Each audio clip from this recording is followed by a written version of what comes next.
nombre del Consejo Nacional del Colegio de Ingenieros del Perú, le damos la bienvenida a la conferencia Valor Agregado de los Modelos Climáticos Regionales en el Estudio del Clima Regional.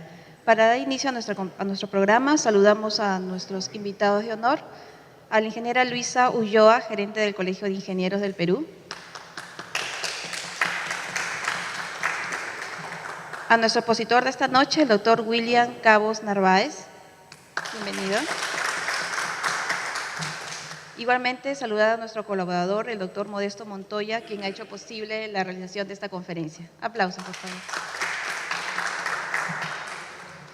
Saludamos también a quienes nos siguen a través de nuestras señales en virtuales, vía Blackboard y transmisión directa vía streaming. Gracias a todos ustedes por acompañarnos. Más bien, no sé si los puedo invitar a que nos acompañen un poquito más adelante, por favor. Muchas gracias.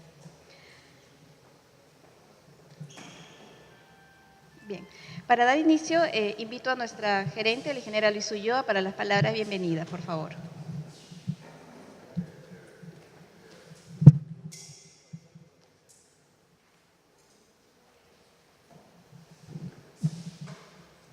Muy buenas noches, tengan todos ustedes, especialmente nuestra mesa de honor, integrada por el expositor de esta noche, el doctor William Cabos Narváez, y nuestro amigo de siempre, el doctor Modesto Montoya, quien gracias a él tenemos la oportunidad de tener este tipo de conferencias, ¿no? Saludamos también a todos los que nos siguen a través de nuestras señales virtuales, tanto vía Blackboard y transmisión vía streaming. Antes, igual de iniciar, se va a recomendar que se apaguen los celulares y bueno, nosotros siempre agradecemos este tipo de conferencias porque son expertos, son experticias que nos interesan a todos los que estamos acá no solamente en el auditorio, sino vía los medios virtuales, porque los expertos no los tenemos a cada rato, entonces hay que darles su espacio a ellos. El Colegio de Ingenieros por eso le da la bienvenida en este momento al doctor William Cabos Narváez en esta valiosa conferencia denominada Valor Agregado de los Modelos Climáticos Regionales en el Estudio del Clima Regional. Entonces, con ustedes lo dejamos al doctor William Cabos. Gracias.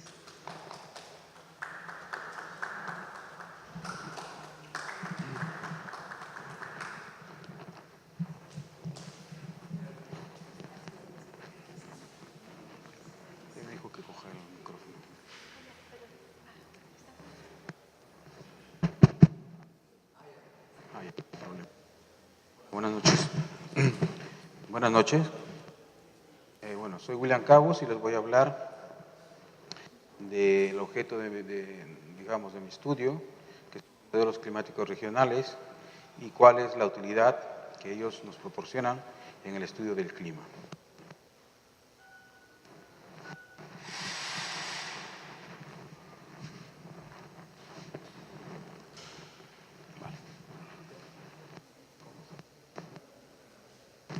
Hay que prohibir. Bueno, perfecto.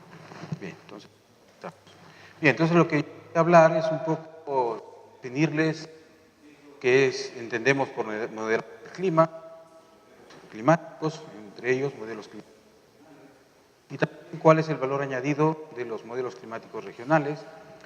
Me voy a referir a los tipos de valores cuando están acoplados. Vamos a ver luego un poco qué cosas, y también para el estudio de procesos, y al final les voy a decir un poco, contarles en qué estoy trabajando actualmente. Bien, entonces los modelos climáticos en general, regionales y globales, y son una representación numérica del sistema climático basada en las propiedades físicas, químicas, biológicas de sus componentes, sus interacciones y procesos de alimentación. Los componentes del sistema climático son estos que aparecen aquí. Tenemos la atmósfera, por supuesto, que habitualmente entendemos por clima, las nubes, sus componentes, o las nubes, los elementos químicos disueltos. Luego tenemos también otro componente que es la hidrosfera, que consiste en los océanos, los ríos, los lagos. Luego tenemos un componente importante que es el suelo terrestre, ¿no? también es una parte importante del sistema climático. Y luego tenemos las capas de hielo, ¿no? El hielo marino, el hielo terrestre, y un tipo importante de hielo, capa de hielo, que son los glaciares. Todo este sistema tiene una variabilidad natural que cambiaría, incluso si nosotros no existiéramos, ¿no? Como especie. Sin embargo, en los últimos 200 años, la actividad humana se ha hecho tan importante que hemos vuelto capaces de vivir. Bien, ¿qué procesos se estudian en el clima? Se estudian todos estos procesos. Procesos dinámicos, es decir, el movimiento de la masa de agua, la masa de aire, las transformaciones físicas que tienen lugar tanto en el aire como en el mar, los cambios de fase, en este caso, ahí está resonancia. En este caso, cambios de fase del agua, ¿no? El agua puede ser líquido o puede ser hielo, ¿no? Luego también los procesos radiativos, es decir, la emisión y la absorción de radiación, ¿no? Y luego los procesos que tienen lugar en las superficies, tanto de la Tierra como del océano. Aquí vemos nuevamente todos los componentes del sistema climático y sus interacciones. Un componente importante que se me mencionó antes es la cubierta vegetal. También las plantas influyen de manera importante en el clima. Bien, entonces cuando nosotros decimos que los modelos climáticos representan numéricamente a los componentes del clima, entonces tenemos que tener en cuenta que lo hacen utilizando las ecuaciones físicas. Las ecuaciones físicas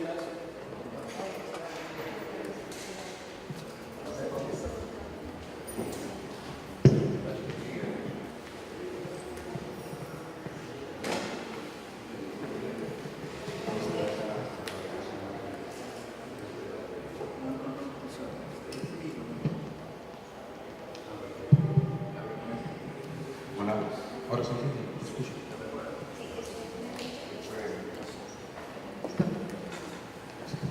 Bueno, ahora sí. Entonces, como estaba diciendo, nosotros cuando estudiamos, cuando hacemos un modelo climático, utilizamos las ecuaciones de los fluidos, que como son ecuaciones continuas, es decir, que en principio tendríamos que representar cada punto del espacio, ¿no? Debido a que si hiciéramos eso es imposible, ¿no? Entonces lo que hacemos es discretizar las ecuaciones. ¿Qué significa eso? En nuestro caso significa que nosotros dividimos la Tierra, ¿no?, en pequeños rectángulos y calculamos, y cada uno de esos rectángulos representamos por un número, ¿no? Por ejemplo, la velocidad, una temperatura, etcétera, ¿no? Y también hacemos una discretización vertical, ¿no?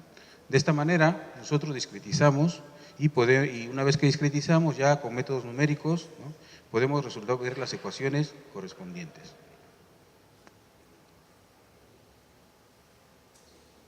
Aunque todos los procesos que estudiamos son físicos o químicos, cuando nosotros, digamos, entre los especialistas, cuando se habla de modelos climáticos, se distinguen dos tipos de procesos.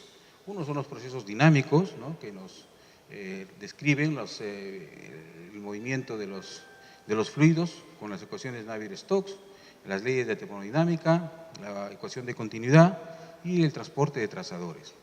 Otra parte que aunque sea física, tenga naturaleza física o química o biológica, recibe el nombre de física en realidad, ¿no? Y esos son, digamos, procesos, nos describen procesos de interacción entre las superficies, tanto marina y del suelo como del aire, las nubes y la precipitación que tienen asociada, los cambios de temperatura debido a los cambios de fase, ¿no?, de gas a sólido, de sólido a líquido, y luego también escalas, procesos que no están resueltos por las escalas que utilizamos cuando hacemos nuestra discretización de las ecuaciones. Por eso se llaman escalas procesos de subescala.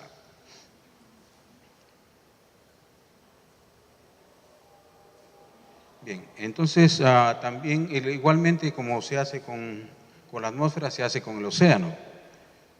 Se discretiza, ¿no?, así, tanto en la horizontal como en la vertical, y luego se escriben las ecuaciones que son parecidas a las de la atmósfera, solo que se tienen en cuenta, por supuesto, que el agua es un líquido, por lo tanto, tiene unas propiedades un poco distintas de la atmósfera, del aire, y eso hace que las ecuaciones que describen su movimiento tengan que ser discretizadas de una manera un poco distinta, ¿no? Hay un tratamiento un poco distinto de la atmósfera y el océano, pero en principio, bueno, están basadas en las mismas leyes físicas.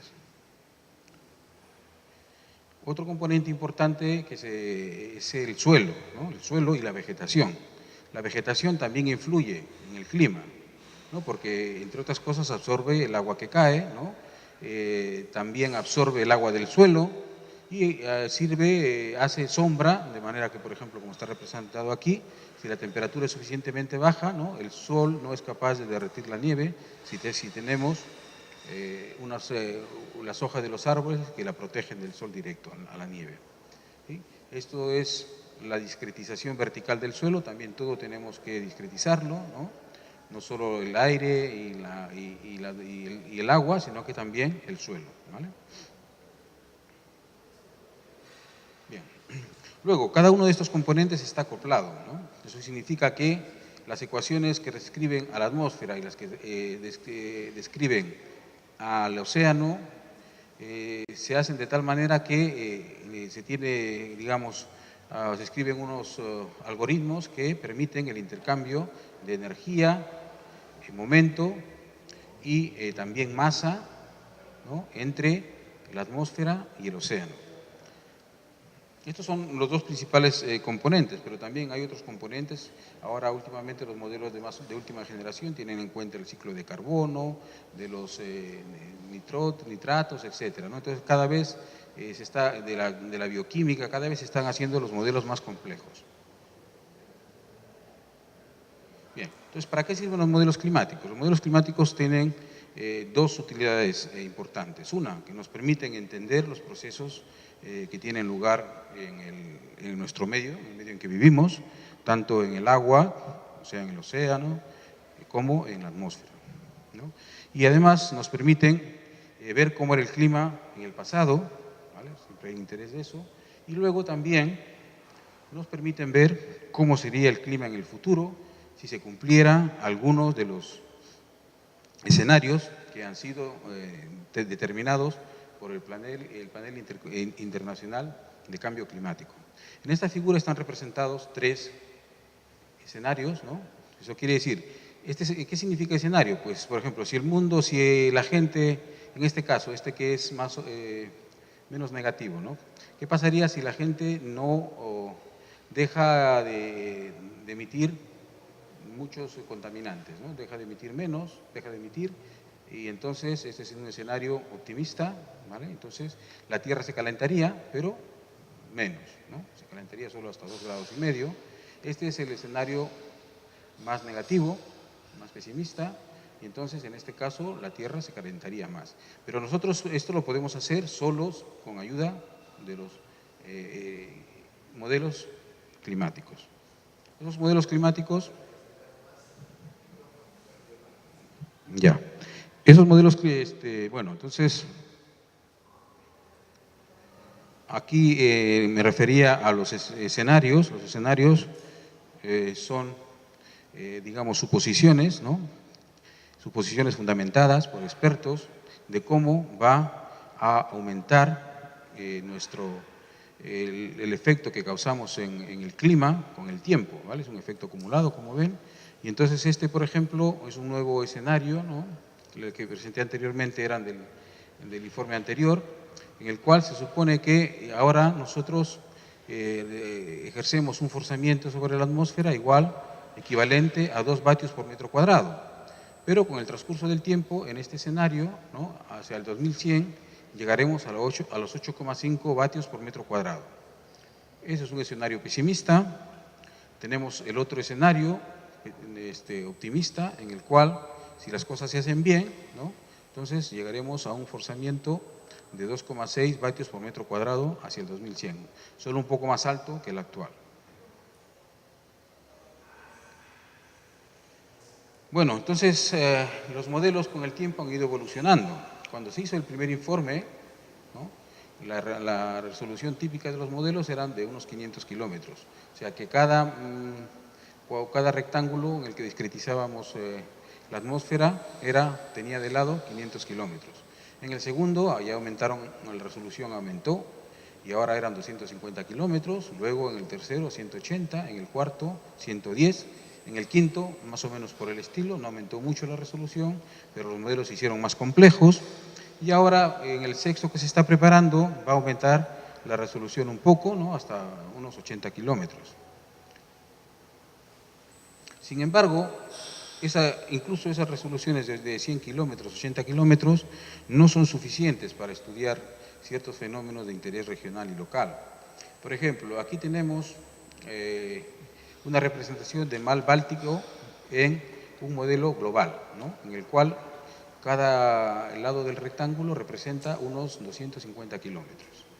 Como ven, está resuelto, no, casi ni siquiera se parece, si ustedes ven en un mapa, pues no se parece mucho al mar Báltico. Pero sin embargo ya en los modelos de última generación ya esto ya se está pareciendo más a la realidad, ¿no? Pero sigue siendo con muy baja resolución. Esto nos permite estudiar, digamos, de manera adecuada el clima en estas zonas, ¿vale? La zona del mar Báltico, que aquí está muy poblada, ¿no? Y es muy importante para la economía europea. Sin embargo, hay modelos, los modelos que llamamos modelos regionales, que permiten una resolución más alta. Por ejemplo, esto es una resolución de 50 kilómetros, es decir, cada lado de los rectángulos tiene 50 kilómetros y aquí ya tiene 18 kilómetros, ¿no? Aquí si lo ven, esto ya lo comparan con un mapa, ya se parece mucho, ¿no? a la representación del mar Báltico en los mapas reales. Bien, pero esto de aquí solo se puede hacer, ¿no? Si lo hiciéramos con un modelo global, se necesitarían muchos recursos informáticos, ¿sí? Entonces, la única manera de simular el clima de una región con una gran resolución es utilizar los modelos regionales. Entonces, un modelo regional lo que hace es representar, ¿no? una parte del globo, ¿vale? Pero a cambio de ello nos permite utilizar una gran resolución, ¿no? Los modelos regionales no son independientes, en el sentido de que dependen, en las fronteras dependen de los datos que le proporcionemos de los modelos globales, ¿vale? Por eso se suele decir que los modelos regionales siempre están anidados en un modelo global. Y luego ya la discretización es muy parecida a lo que habíamos visto antes de los modelos globales, pero pues en la horizontal es mucho más, con mucho más detalle, ¿no?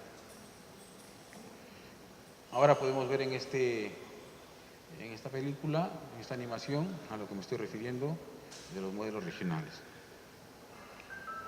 Eso sería la discretización de un modelo global, ¿no? Si estamos interesados en una zona de Europa, en este caso, vamos a ver que los modelos globales pues dan muy poca resolución. Pero si utilizamos un modelo regional, vemos, ¿no? Como por ejemplo los Alpes, los Pirineos, los Alpes están ya, se distinguen claramente, ¿vale?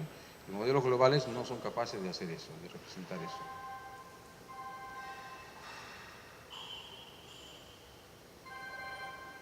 Bueno, entonces esta figura nos sugiere la idea de que los modelos regionales solo sirven para aumentar la resolución de los modelos globales, es decir, actúan solo como lentes de aumento, ¿cierto? Pero en realidad no es del todo cierto. Los modelos regionales tienen un valor propio, o sea, cuando nosotros hablamos de un valor añadido, ¿no? Un valor aproximado, queremos decir lo siguiente. Si nos preguntamos, ¿tiene un modelo regional un valor añadido? ¿Qué significa eso? Significa que un modelo regional nos va a proporcionar un conocimiento añadido a los que nosotros obtenemos con un modelo global. Entonces, actualmente los modelos regionales son utilizados de manera rutinaria, ¿no? Para hacer lo que hemos dicho, ¿no? Para ayudar a hacer una simulación del clima con una mayor resolución que la que tienen los modelos globales. Entonces es importante eso determinar, ¿no? ¿Tienen los modelos regionales un valor añadido, además del hecho de servir como lentes de aumento para los modelos globales? La respuesta es sí, ¿vale? La respuesta es sí. Por ejemplo, representa mejor los fenómenos en las regiones que tienen una orografía variable, que es el caso, por ejemplo, del Perú, ¿no? Tenemos montañas muy altas y digamos, se extienden en distancias horizontales muy cortas, ¿no? Entonces eso da una orografía muy variable que solo puede ser representada de manera adecuada por un modelo regional. Luego también los modelos regionales tienen un valor añadido cuando tenemos contrastes tierra-aire, no, perdón, tierra-mar, que también es el caso del Perú, ¿no? También otra cosa que no es obvia es que, dado que los modelos regionales, cuando tienen una alta resolución, también necesitan, espacial, también necesitan una alta resolución temporal, entonces nos permiten representar bien aquellos fenómenos de corta duración y que ocurren en espacios cortos, pequeños, ¿no? Y digamos, fenómenos de pequeña escala suelen ser en muchos casos importantes para el clima regional y local, ¿no? Especialmente cuando pensamos en los estudios de impacto. Por tanto, esto es otro valor añadido que tienen los modelos regionales. También a unas escalas un poco más grandes, los modelos regionales permiten, y dada su alta resolución, la representación de varios fenómenos de mesoescala, como los ciclones y las bajas polares. Los ciclones son, digamos, una correcta representación de los ciclones es muy importante para el estudio de los impactos climáticos en las zonas tropicales, ¿no? Como por ejemplo en América Central o el sur de Estados Unidos. También hay un valor añadido adicional que estamos nosotros estudiando, que es el que los modelos regionales permiten hacer estudios de procesos que ocurren en el sistema climático de una manera que no lo permiten los modelos globales. Y lo último también tiene que ver con una cosa muy importante, ¿no? Que es que la mayor resolución que tienen los modelos permiten generar información de cambio climático con más detalle que la que hacen los modelos globales. Bien, este es un ejemplo, ¿vale? Tenemos valor añadido en este caso. ¿Qué significa valor añadido? Aquí los rojos significan, o los azules intensos, significan que el modelo se diferencia de la realidad, más, ¿no? Cuanto más rojo o más azul se diferencia más de la realidad. Entonces este es un modelo global y esto es un modelo regional, ¿no? El modelo global, el modelo regional está anidado, ¿no? O está forzado por este modelo global. Vemos que en este caso, ¿no? El modelo regional claramente nos da un valor añadido, ¿no? Esto es menos azul que esto y esto es menos rojo que esto. Aquí también, ¿no? En este caso también. Bueno, no siempre es así, aunque aquí todavía tenemos valor añadido, aquí ya no, ¿no? Aquí ya no. Aquí el modelo regional cambia digamos, el signo del error y lo hace mucho más intenso, ¿vale? Entonces, los modelos regionales tienen valor añadido, pero no en todas partes y no siempre. En cuanto al valor añadido por alta resolución, es eso, ¿no? Que la mayor resolución temporal y espacial permite simular mejor los fenómenos de alta intensidad que ocurren muy rápidamente. También, sobre todo eso se nota en verano, ¿no? Cuando ocurren los fenómenos de lluvia convectivos, ¿no? Entonces, se simula mejor esos fenómenos de lluvia convectivos por los modelos regionales que por los modelos globales. Bien, y además de eso, ¿no? En regiones de orografía compleja, digamos, el forzamiento orográfico, si las orografías complejas dan lugar a lluvia, ¿no? Entonces, esa orografía compleja, como está mejor representada en un modelo regional, pues hace que también se represente mejor la lluvia.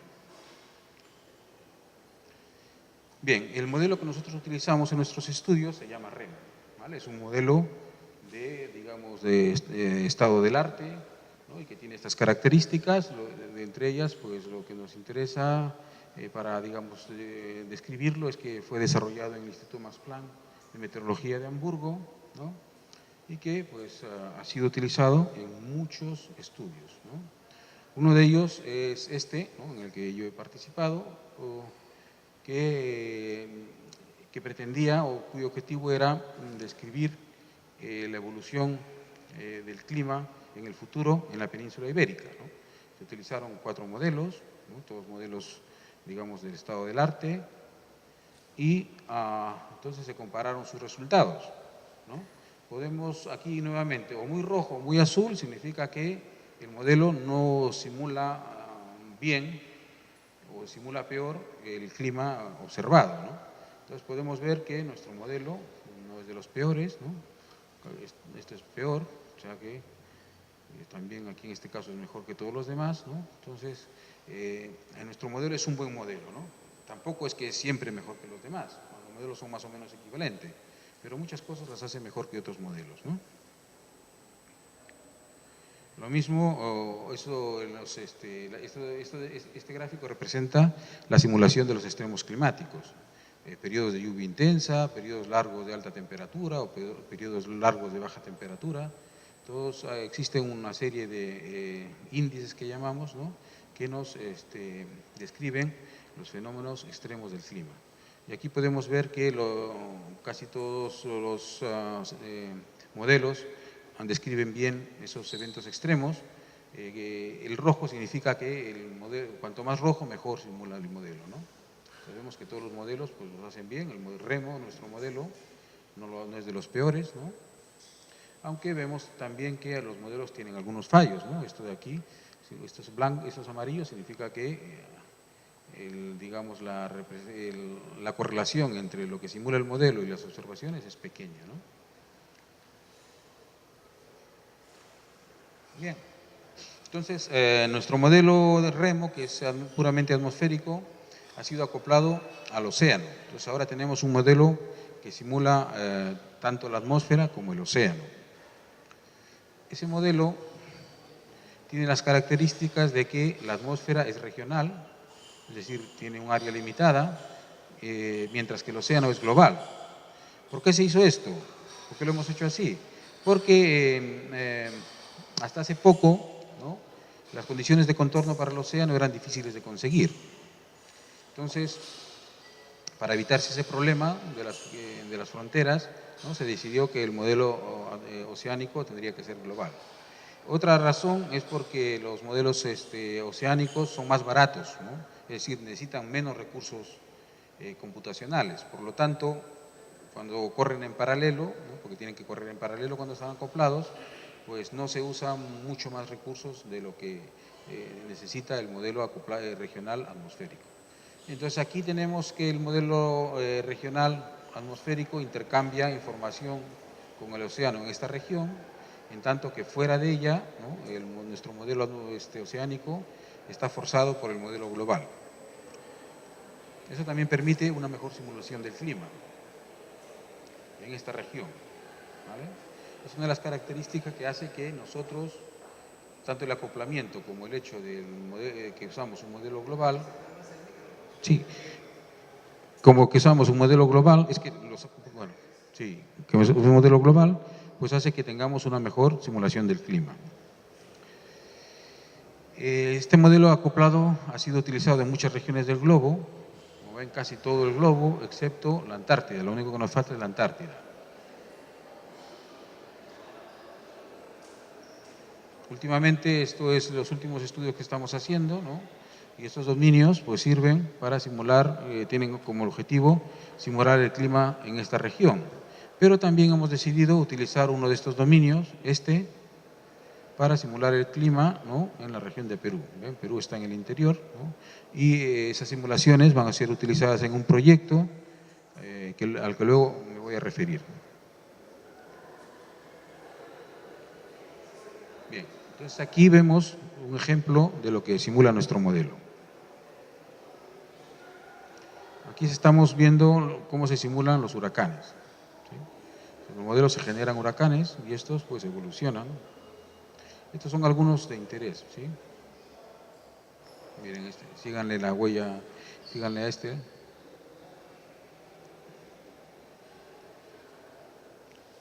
Miren, este huracán, en lugar de ir hacia América, ¿no?, se va hacia el norte y se convierte en una tormenta.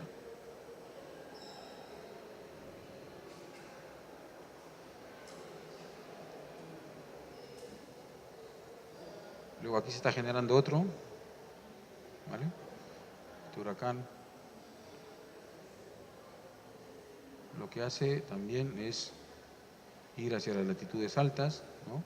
Y ahora lo que hace es llegar hasta cerca de Groenlandia, ¿lo ven? Otros se transforman en tormentas que afectan a Europa. Esto es una cosa que vamos a estudiar con más detalle en el futuro, ¿no? Y que creemos que es bastante importante. Vamos a estudiarlo ahora, ¿no? Por qué eso ocurre y qué es lo que va a pasar con este fenómeno en el futuro. Bien, entonces también los modelos regionales, como dije antes, sirven para estudiar ciertos procesos en una manera que no es permitida, que no se puede hacer con los modelos globales, ¿no? Hemos hecho, y la idea fundamental es esta, ¿no? Que la libertad que tenemos de elegir el dominio, ¿sí? En donde el modelo, la atmósfera está acoplada al océano, nos permite incluir o excluir zonas que son importantes para el clima de la región de interés que estamos estudiando, ¿no? Hemos hecho algunos estudios que voy ahora a mostrarles, como por ejemplo, hemos estudiado el monzón en la India, ¿no? El monzón en la India, ya saben, es muy importante, ¿no? Para la actividad económica y la vida de la gente de esa región. Si no hay monzón, hay sequía, ¿no? Si hay monzón, hay buenas cosechas. Si es excesivo, pues hay inundaciones, etcétera, ¿no? Entonces, una comprensión del fenómeno y una buena representación para estudios climáticos, de cambio climático, es importante, ¿no? Nuestro modelo, por ejemplo, aquí están representadas las lluvias en la India para el periodo. Aquí eran, ¿cuántos? Eran 20 años, ¿no? Entonces, aquí vemos, estas son las observaciones, hay unos eventos. Estos eventos son lluvias fuertes y estos son eventos de sequía, ¿no? de poca lluvia en la época de los monzones. Vemos que nuestro modelo simula bastante bien estos picos, modelo acoplado, ¿vale? Estos son reanálisis. Los reanálisis son la mejor representación que tenemos del clima porque están hechos por los grandes centros como ENCAR o el Centro Europeo de Predicción a Mediano Plazo, ¿no? Y contienen en sí, son modelos en los que se utiliza la información observada, ¿vale? Entonces se supone que son la mejor representación que tenemos del clima, pero como ven, nuestro modelo hace un mejor trabajo en este caso que los reanálisis, ¿no? Entonces es un valor añadido claro de los modelos acoplados. Esto, el modelo no acoplado no lo hace tan bien, ¿no? Entonces esto es importante, ¿no? Ver que los modelos regionales acoplados tienen un valor añadido adicional a de los modelos regionales puramente atmosféricos. Bueno, aquí se ve, ¿no? Que estos son unos índices que nos miden cuán bien lo hace cada uno de los modelos y vemos que el modelo acoplado lo hace mejor que el modelo no acoplado. Esta es una parte ya técnica. También el modelo regional acoplado simula mejor los eventos extremos de lluvia, ¿vale? Son los gráficos que nos representan eso, lo hace mejor que el reanálisis y lo hace mejor que el modelo climático global, ¿no? Entonces, son representaciones que nos dicen eso.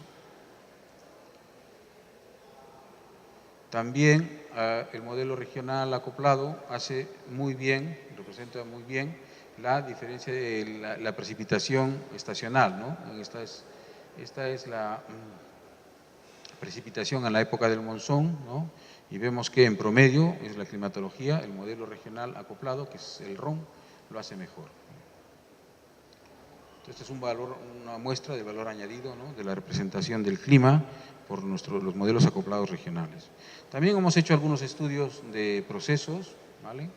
En el cual mostramos, ¿no? Estos son los dominios que hemos utilizado, mostramos que un error común de los modelos acoplados, más o menos tiene este aspecto, ¿no? Se evita si simulamos bien esta una alta depresión típica del Atlántico tropical, del Océano Atlántico tropical del sur, ¿no? ¿Cómo sabemos que lo estamos haciendo, que la causa de este fallo es esta alta? porque en este caso, cuando usamos este dominio, prácticamente nosotros especificamos esta alta, ¿no? Entonces, estas cosas son las cosas que no se puede hacer con los modelos globales, ¿no? Es un valor añadido de los modelos regionales. Bien, es otro ejemplo. Bueno, a partir de aquí, del estudio, del análisis de todos estos resultados, hemos, digamos, encontrado un mecanismo físico que nos explica por qué el modelo regional tiene esos resultados. Uno de los dominios de nuestro modelo regional simula mejor el clima en el Atlántico tropical sur que el otro. También hemos hecho estudios de cambio climático, en este caso del Ártico, ¿no? La pregunta fundamental en el Ártico es cuánto se va a calentar el Ártico y cuánto se va a derretir el hielo, ¿no? Cuándo se va a derretir y si se va a derretir del todo, ¿no? Entonces, nosotros utilizamos estos 3 dominios, todos están centrados en el Ártico, para hacer ese estudio. Nuestros modelos, en este caso estamos representando cuánto va a cambiar la presión del aire en superficie, ¿no? Esto es la diferencia entre el presente y el futuro, y cuánto va a cambiar la temperatura, ¿no? Aquí lo más claro se ve en la temperatura, ¿no? Vemos que los distintos modelos nos dan un calentamiento fuerte, ¿no? Pero ese calentamiento es un poco distinto, ¿vale? Esto es lo que llamamos nosotros variabilidad interna, ¿no? Y que también va a servir en el futuro, si hacemos muchas simulaciones, nos va a permitir un poco determinar las incertidumbres de la señal de cambio climático. Este modelo, pues, como dije, el objetivo principal era ver qué pasaba con el hielo de la Antártida. Y vemos que esto representa la cubierta de hielo, ¿no? En septiembre, y vemos que al final todos los modelos más tarde o más temprano muestran que el Ártico va a quedarse libre de hielo hacia el final del siglo, ¿no? Unos en los 80, también estos dos, ¿no? Estos 2 dominios, ese es un poquito más tarde, pero al final llegamos a la conclusión de que en septiembre el Ártico va a quedar libre de hielo. Es un resultado importante. Son las conclusiones de ese trabajo, ¿no? Que más o menos ya les he dicho. Y luego, entonces, esto nos ha llevado a la idea de utilizar nuestras simulaciones de clima regional para ver qué es lo que va a pasar con los glaciares del Perú en el futuro, ¿vale? Entonces, estamos participando en un proyecto llamado Frío Perú, en el cual se pretende evaluar el retroceso de los glaciares de Perú en las próximas décadas.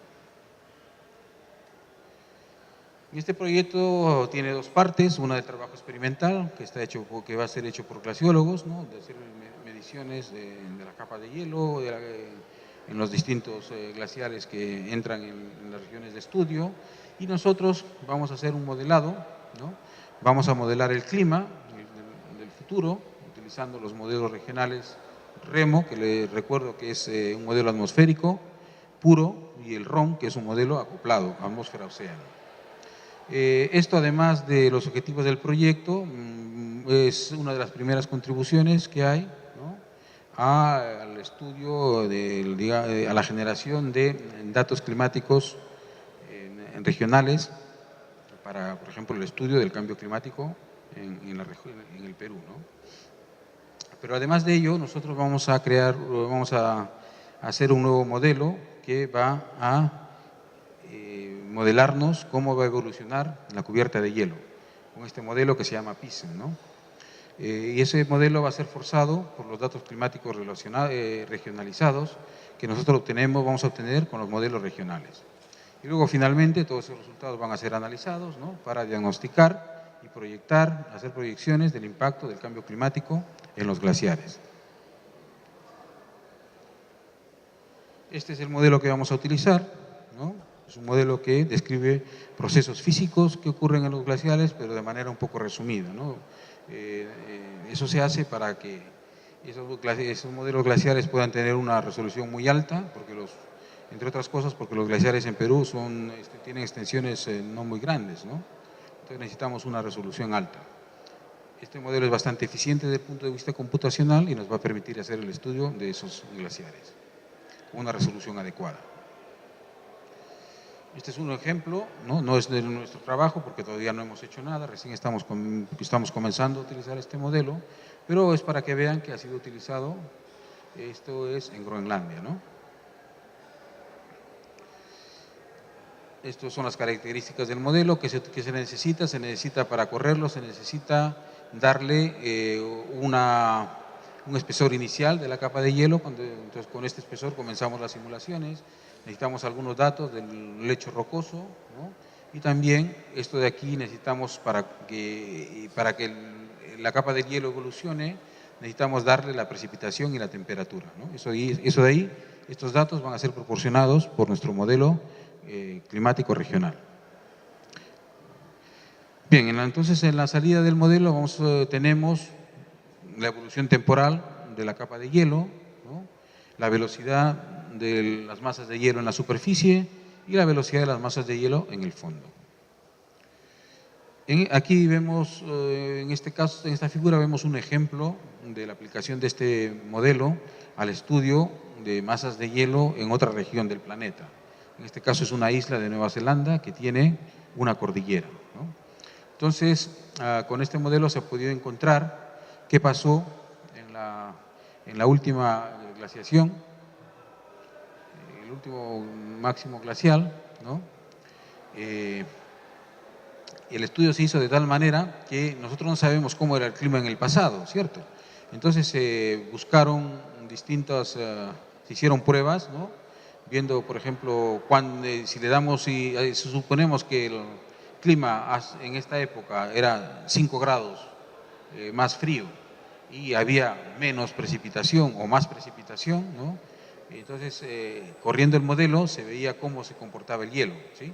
En este caso, aquí se representa la solución óptima, ¿no? Estas líneas representan las morrenas, la evolución de los glaciares con el tiempo. En esta época esto es el lecho rocoso, no se ve, pero en aquella época, en el último máximo glacial, todo esto estaba cubierto por hielo, ¿no? Entonces ustedes pueden ver que con esta solución óptima se ha podido reproducir, ¿no?, la cubierta de hielo, los glaciares que habían, porque aquí vemos esta línea de morrena coincide, ¿no?, con la cubierta de hielo, hasta dónde llegaba la cubierta de hielo simulada. Entonces, nosotros podemos hacer lo mismo para el futuro, ¿no? En este caso ya sería, partimos de aquí y pues llegaríamos hasta donde, depende de cómo evolucione el clima, hasta dónde van a retroceder los glaciares, ¿vale? Ese es nuestro objetivo. Bien, entonces eso es todo. Gracias.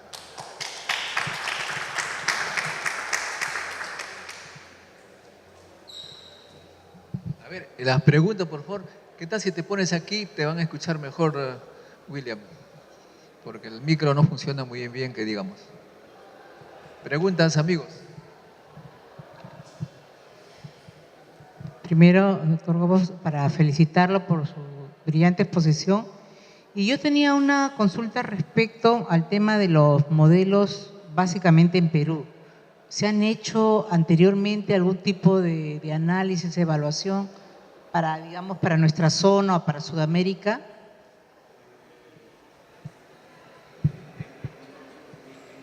La mayor parte de los estudios que se han hecho son con modelos globales, que tienen una resolución muy baja.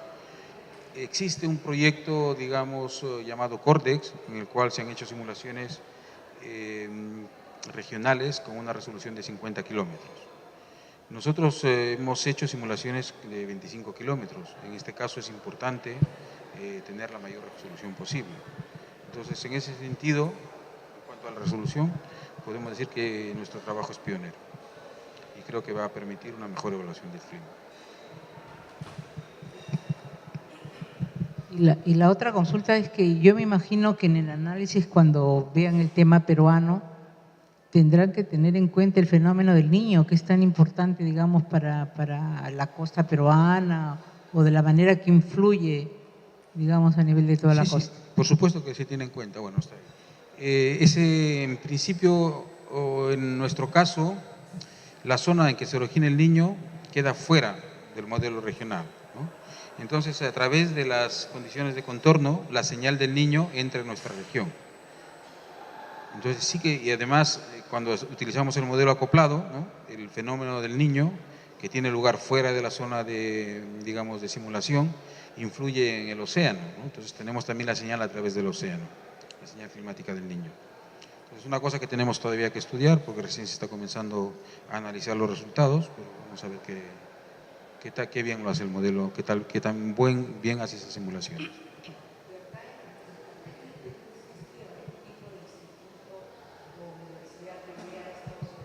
Este tipo de análisis, este tipo de evaluaciones. Sí, aquí yo sé que hay buenos grupos en el IGP, creo que se llama, ¿no?, Instituto Geofísico del Perú. Hay gente bastante buena. No me acuerdo ahora su nombre, pero sí que estudian el fenómeno del Niño, por ejemplo. Ante todo, buenas noches y agradecerle por su exposición. Ingeniero, respecto a la información que ustedes recopilan y hacen el tratamiento de los datos, ¿podría explicarnos cómo han realizado el proceso de validación en los modelos que ya ustedes han trabajado y cuáles serían las limitaciones que tiene el modelo REMO, ¿no?, para la… Perdón, lo último. El proceso de validación, uno, y dos, ¿qué limitaciones tiene el modelo? Bueno, primero, en cuanto a la validación, lo que se suele hacer es tomar datos observados, ¿no? Cuando hablo digo datos observados, quiero decir observaciones en las estaciones, ¿no?, y un tipo especial de datos que se llaman datos grillados, en los cuales con distintos tipos, digamos, métodos estadísticos, se interpolan los datos conocidos en distintos puntos de la malla. También, por supuesto, ahora se utilizan mucho los datos de satélite, que tienen una mayor cobertura, ¿no?, prácticamente cubren todo el espacio. Y lo que se hace es comparar lo que enseña ahí, no se hace la diferencia, por ejemplo, entre la media climatológica del modelo para un cierto periodo del tiempo y la de las observaciones. En cuanto a las limitaciones que tienen los modelos, pues están fundamentalmente determinadas por nuestros conocimientos de los procesos que ocurren en la atmósfera y en el océano. En los modelos regionales, problemas que están debidos a las incongruencias que hay entre la física interna de nuestro modelo regional y la física que tiene el modelo global, ¿no? Normalmente son distintas, entonces se generan unas ondas, unas señales espurias en la frontera, ¿no?, que bueno, existen bastantes métodos de paliar esos errores, pero pues siempre hay algo, ¿no? Por eso. Sí, buenas. La verdad es que no había leído el AR4, el tema de los forzamientos, pero el doctor James Hansen, con la flota Argos, determinó que el forzamiento era 0.6 vatios. Usted señala una cantidad que es 4 veces mayor, por lo menos. ¿A qué se deben esas diferencias? Porque, digamos, la flota Argos hace mediciones de la profundidad del océano, entonces en base a eso se ha evaluado el valor del forzamiento. Esos valores que he representado allí han sido determinados por expertos del panel internacional de cambio climático, o sea, no son valores míos. Por supuesto que siempre se pueden discutir esos valores, para eso está la ciencia, ¿no?, porque para tratar de encontrar digamos, acercarse lo más posible a la verdad. Pero yo no sé, no he leído el artículo o la investigación a la que usted se refiere, pero yo diría que es difícil determinar el forzamiento global solo mirando el Pacífico. A eso se refiere usted, ¿no?, que con Argos, ¿no?, se medía, ¿no? Sí, es una flota global de sensores oceánicos, entiendo. Pero solo cubre una franja alrededor del Ecuador. Entiendo que no. Todo el planeta. Entiendo que eso es lo que entiendo, lo que he leído. Además, creo que eso se refiere digamos, al contenido de calor del océano, ¿no? Claro, en base a eso han hecho una evaluación de cuánto se ha calentado la superficie del planeta debido a los gases de efecto invernadero. Y el cálculo que él señala es de 0.6 vatios. Solo para ilustrar, haciendo un cálculo con ese valor de forzamiento, cuánto es la energía que se calienta extra el planeta durante un día, equivale a la energía que liberarían 400.000 bombas de Hiroshima proyectadas en un día. Así que ya estamos, según lo que usted señala, son 16.000 o 1.600.000 bombas de Hiroshima. No, pero vamos a ver, esa energía está contenida en los movimientos atmosféricos, ¿no? Un ciclón tiene una energía enorme. O sea que no es una energía que se pueda utilizar o que pueda causar algún destrozo, a no ser que esté muy… Sí, es un promedio, ¿no? Son valores promedio, entiendo. Sí. Ahora ya entiendo su pregunta. Esos 2 vatios por metro cuadrado es la estimación del efecto que tiene la actividad humana en el planeta, ¿vale? No es el calentamiento observado, es una estimación de cuánto es el planeta afectado por la actividad humana. No es el tema de los gases de efecto invernadero Sí. sino eso más las distintas actividades diarias. Sí, todos. Sí. Otra pregunta, por favor. Para lograr estos modelos de resolución 18 kilómetros, ¿qué tipo de data se usa? ¿Solamente satelital o es necesaria data de radares meteorológicos? Perdón, lo último que ha dicho. Para hacer eso. Para la modelación esta de downscaling de 18 kilómetros, la más fina que tiene usted, el tipo de data que se ingresa, por ejemplo, para la precipitación, ¿es solamente satelital o requiere usted data de radar también? No, los modelos por eso se llaman modelos, porque simulan, la precipitación se genera dentro del mismo modelo. Es más, las resoluciones ahora que se están utilizando son de 1 kilómetro, por periodo de tiempo cortos, pero se simula 1 kilómetro, ya es capaz de simularse la actividad convectiva en la atmósfera. Aún más, esos ya son simulaciones experimentales, hay modelos, en el Max Planck de Hamburgo se han hecho simulaciones de 600 metros, o sea, cada pequeña celda representa 600 metros. Claro, eso ya estamos entrando a un modelo de nubes, ¿no? Claro, modelos ya de nubes, que resuelven las nubes, ¿no? De convectivas. ¿Sí? Para ese tipo de modelos sí se necesitaría para como data comprobarlos, inicial. Es que las ecuaciones de los modelos permiten generar esos fenómenos convectivos, son capaces de simularlo independientemente de las observaciones. Las observaciones sirven para comprobar si esa precipitación, esas nubes que se generan en el modelo son correctas o no. No, pensé que dependían de las condiciones iniciales.